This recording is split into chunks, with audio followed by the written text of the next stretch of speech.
Hello all, welcome to the channel and welcome to the course on medicine determinants for IIT JEE Mains. Today we are going to discuss about system of linear equations, right? And Cramer's rule. So let us start.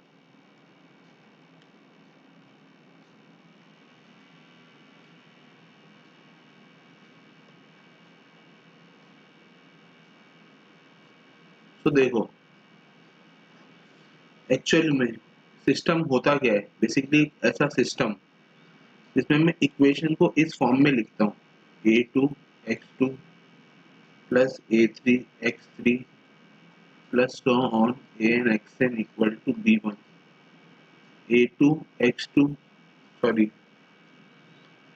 a11 x1 a12 a13 a1n a21 x2 x1 plus a22 x2 plus a23 x3 plus so on a2n xn equal to b2. Similarly, proceeding this way, we can write a n1 x1 plus a n2 x2 plus and so on a n mn xn बराबर b3, right? a n n sorry यहाँ पे a n n है, right? n n xn बराबर b n sorry b n, right? तो बच्चों ये form की equation इसको कहते हैं सिस्टम ऑफ लीनियर इक्वेशन. अब देखो बच्चों, दो चीजें आती है यहाँ पे. एक टर्म आता है कंसिस्टेंट और एक टर्म आता है नॉन कंसिस्टेंट. देखो, जब भी ये ऊपर वाली इक्वेशन का कोई एक भी सॉल्यूशन मिल जाए, वन और मोर सॉल्यूशन, अगर एक या एक से ज्यादा सॉल्यूशन अगर मिल जाए तो बच्चों सिस्टम कंसिस्टेंट कहलाता है, मतलब एटलीस्ट वन. तो ये कैसे सॉल्यूशन है बच्चों? At least one solution. और नॉन कंसिस्टेंट में क्या है बच्चों? नॉन को एक्चुअल में इसको इनकंसिस्टेंट भी बोलते हैं.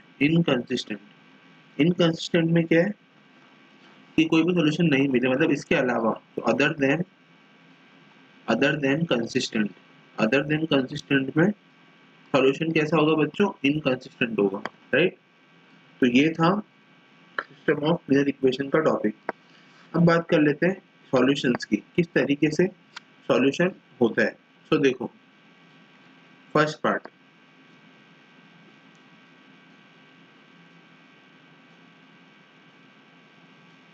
System of homogeneous equations.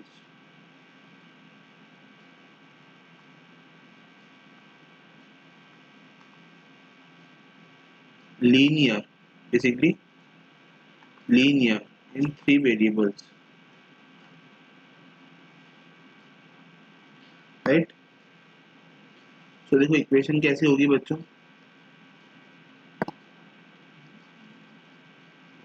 Just a moment,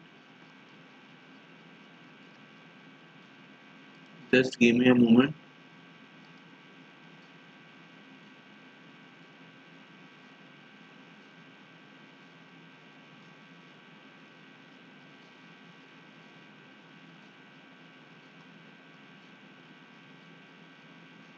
Okay, so we are discussing about system of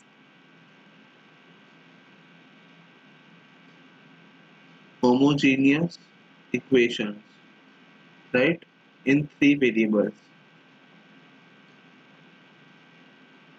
So देखो कैसी होगी बच्चों? a1 x1 plus a2 x2 plus a3 x3, है ना? पर इस बार इसको ऐसे नहीं लिख के अपन इसको कुछ इस तरीके से लिखेंगे. देखो इस तरीके से लिखना है, a1 x1 plus b1 x2 plus c1 x3 बराबर d1, right? Just a moment, ऐसे भी नहीं लिखना है. लिखने का तरीका है a1 x plus b1 y plus c1 z बराबर 0, right? a2 x plus b2 y plus c2 z बराबर 0, है ना? a3 x plus b3y plus c3z बराबर 0। तो बच्चों ये सिस्टम कैसा है, होमोजेनियस सिस्टम है, क्योंकि इसका राइट हैंड साइड जो है बच्चों वो 0 के बराबर है, राइट। तो ये लीनियर इक्वेशन है। तो केस 1 देखो, केस 1 क्या बनता है बच्चों, अगर डिटरमिनेंट, कौन सा डिटरमिनेंट बच्चों, कोफिशिएंट्स का a1 b1 c1 a2 b2 c2 a3 b3 c3, ये डिटरमिनेंट अगर नॉन जीरो है बच्चों, नॉन जीरो है, तो बच्चों सॉल्यूशन कैसा होगा, यूनिक होगा। ये याद रखने की चीजें, ठीक है ना, कि अगर सिस्टम का डिटरमिनेंट अगर नॉन जीरो है तो यूनिक सॉल्यूशन एग्जिस्ट करेगा। और यूनिक सॉल्यूशन मतलब एक सॉल्यूशन तो ट्रिवियल हो गई होगा जो कि होगा equal to zero, right, right. तो यूनिक सॉल्यूशन में ट्रिवियल सॉल्यूशन तो हमेशा आएगा, राइट। फिर बात करते हैं केस 2 की। तो देखो केस 2 क्या है बच्चों, if determinant equal to zero, अगर ये जीरो आ जाता है तो बच्चों उस केस में सिस्टम हैज इनफाइनाइट सॉल्यूशन। बच्चों सिस्टम के पास इनफाइनाइट सॉल्यूशन होंगे। क्यों, कुछ भी वैल्यू रखो आंसर जीरो आ रहा है, मतलब सॉल्यूशन कितने भी हो सकते हैं, a1 a2 a3 b1 b2 b3, solution of x y z कुछ भी हो सकता है। तो उस केस में डिटरमिनेंट जो है वो जीरो आएगा, राइट। तो देयर आर इनफाइनाइट सॉल्यूशन। और उसको एक और तरीके से क्या बोलेंगे बच्चों, existence of non trivial solution, मतलब ट्रिवियल सॉल्यूशन को छोड़ के सारे सॉल्यूशन एग्जिस्ट करेंगे, राइट। तो ये था अपना सिस्टम ऑफ लीनियर इक्वेशन। अब बात करते हैं नेक्स्ट टॉपिक की बच्चों, जो कि है क्रेमर्स रूल। देखो क्रेमर्स रूल क्या कहता है, क्रेमर्स रूल देखो, अपन ने इक्वेशन पढ़ी, राइट। कौन सी इक्वेशन पढ़ी बच्चों, a1x plus b1y plus c1z। अगर ये सिस्टम होमोजेनियस नहीं है, मतलब यहाँ पे कोफिशिएंट एग्जिस्ट कर रहा है d1, right. Similarly a2x plus b2y plus c2z बराबर d2, राइट। और a3x plus b3y plus c3z बराबर d3, राइट। अगर इस तरह का सिस्टम है, राइट, तो उस केस में अपन डिफाइन करते हैं क्या, ओहो just a moment, okay, define करते हैं न्यूमरेटर को, द न्यूमरेटर से पहले, सॉरी, न्यूमरेटर को हटाओ एक बार के लिए, डिनोमिनेटर मतलब हर, denominator determinant, denominator determinant delta, वो किसके बराबर होता है बच्चों, a1 b1 c1 a2 b2 c2 a3 b3 c3, जो अपन ने अभी ऊपर देखा था, वही डिटरमिनेंट को डिनोमिनेटर डिटरमिनेंट बोलते हैं, राइट। और ये नॉट इक्वल टू जीरो होगा, राइट, ठीक है। और दूसरा अपन क्या डिफाइन करते हैं बच्चों, न्यूमरेटर। तो देखो न्यूमरेटर जो है ना, वो अपन तीन तरीके से डिफाइन करते हैं with respect to x y and z। तो delta x of determinant of the numerator of x, right, the numerator determinant of x, delta x, वो बराबर क्या होता है बच्चों, कुछ भी नहीं करना है, जो फर्स्ट कॉलम है उसमें अपने को d1 d2 और d3 डाल देना है, सेकंड कॉलम सेम है और थर्ड कॉलम भी सेम है। तो बच्चों ये जो डिटरमिनेंट बना, इसको बोलेंगे numerator determinant of delta x या फिर numerator determinant of x, right. Similarly numerator determinant of y बनता है विच इज डेल्टा y, और डेल्टा y में क्या होता है बच्चों, a1 सेम है, a2 सेम है, a3 सेम है, y की जगह पे d1 d2 और d3 और c1 c2 और c3, इस तरीके से डिटरमिनेंट आ जाता है, राइट। और similarly numerator determinant with respect to delta z of z, है ना बच्चों, वो क्या बनता है, सेम a1 a2 a3 तो सेम रहेगा, b1 b2 b3 भी सेम रहेगा, और c की जगह पे आ जाएगा d1 d2 और d3। तो ये जो डिटरमिनेंट बना बच्चों, ये determinant with respect to z बना, ठीक है। अब इसमें मेजरली जो है ना बच्चों, वो तीन केस होते हैं। क्या क्या केस होते हैं सॉल्यूशंस के, और इसको क्रेमर्स रूल क्यों बोलते हैं वो समझते हैं। देखो, तो इफ डेल्टा डिटरमिनेंट जो कि denominator determinant right non zero है। तो अपने को पता है कि सिस्टम कैसा होता है बच्चों, कंसिस्टेंट होता है ना। System consistent, it has trivial solution, at least one solution right, and unique solution, unique solution exist करते हैं। और वो सॉल्यूशन निकालने का तरीका बच्चों ये इससे निकलता है, क्रेमर्स रूल से। क्या कि जो x होता है बच्चों वो होता है determinant of delta x divided by determinant of denominator right. Similarly y बराबर डेल्टा y बाय डेल्टा और z बराबर डेल्टा z बाय डेल्टा। इस तरीके से वैल्यूज जो है वो एक्स वाई जेड की निकलती है। अब बात कर लेते हैं केस नंबर 2 की। तो देखो केस नंबर 2, केस नंबर 2 क्या कहता है बच्चों कि if delta is zero but condition क्या है बच्चों कि डेल्टा एक्स, डेल्टा वाई और डेल्टा जेड ये वैल्यू एटलीस्ट वन है, एटलीस्ट वन राइट। तो at least one of them is non zero.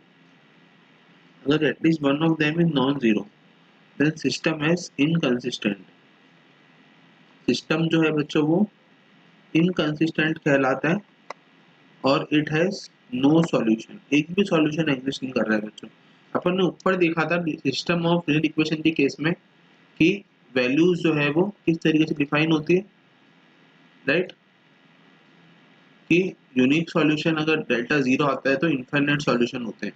पर अगर डेल्टा जीरो है पर डेल्टा एक्स वाई और जेड ये वैल्यूज एटलीस्ट वन इसमें से कोई भी एक नॉन जीरो है तो उस केस में सिस्टम तो इनकंसिस्टेंट होता है, तो जो सॉल्यूशन जो होता है वो नो सॉल्यूशन होता है राइट।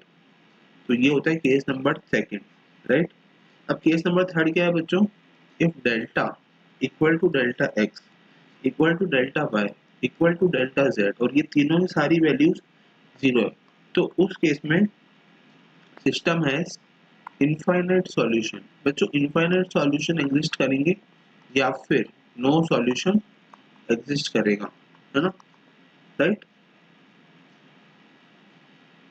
तो ये था केस नंबर थर्ड राइट। ऊपर वाले में क्या था, कंडीशन क्या थी बच्चों कि डेल्टा एक्स वाई जेड में से कोई एक नॉन जीरो होगा। पर अगर सारे जीरो हो जाए तो बच्चों इनफाइनाइट सॉल्यूशन एग्जिस्ट करता है, पर कभी कभी केस में नो सॉल्यूशन भी होता है राइट। अब इसके एग्जांपल देखेंगे और समझेंगे किस तरीके से ये जो है क्वेश्चन सॉल्व होता है राइट। सो देखो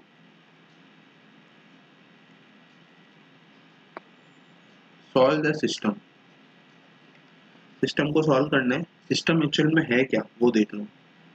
सिस्टम है कुछ इस तरीके से 1/x plus 2/y plus 1/z बराबर 2, 3/x minus 4/y minus 2/z बराबर 1 और 2/x plus 5/y minus 2/z बराबर 3।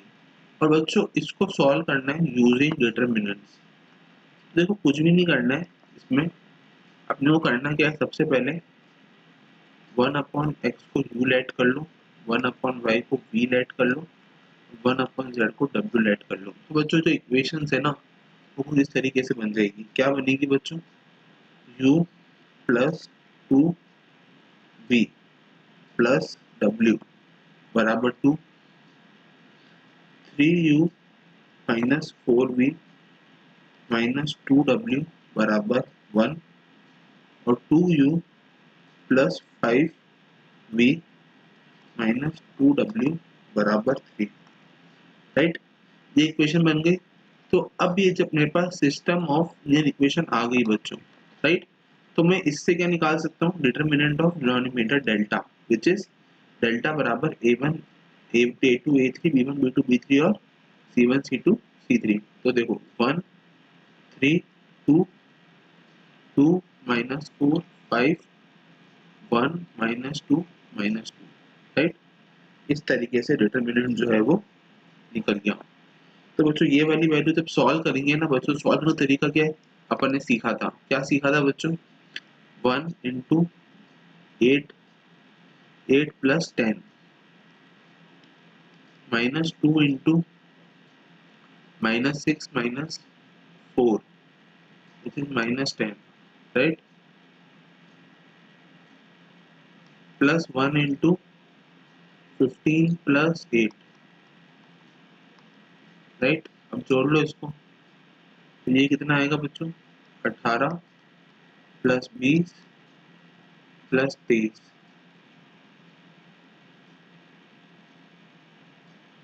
है ना, 15 और 8, है ना। तो बच्चों ये वाली वैल्यू जो है ना वो निकल के आएगी 45।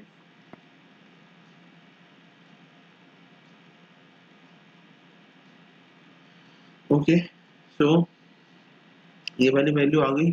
अब अपने को क्या निकालना है बच्चों, डेल्टा न्यूमरेटर के रेस्पेक्ट में 1, डेल्टा 1, है ना, या डेल्टा एक्स यहाँ पे u के रेस्पेक्ट में होगा, तो delta u which is 2 1 3 2 minus 4 5 1 minus 2 minus 2।